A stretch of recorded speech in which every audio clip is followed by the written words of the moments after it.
Yan po ang ginagawa natin tura-tura. Yan po ang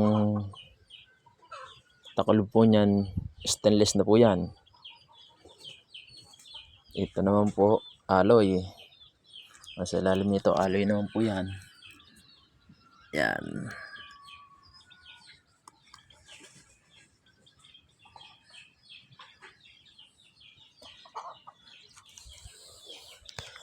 Yung nasa loob din po nito, alloy din po yan para wala nang gato.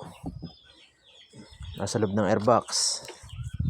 Pati po yung ating tubong pinagpatungan ng paa, stainless na rin po yan. Stainless labo.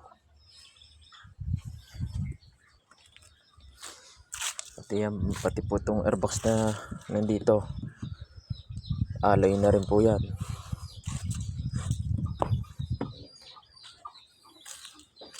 Yan, lalagyan po natin ngayon ng taklob.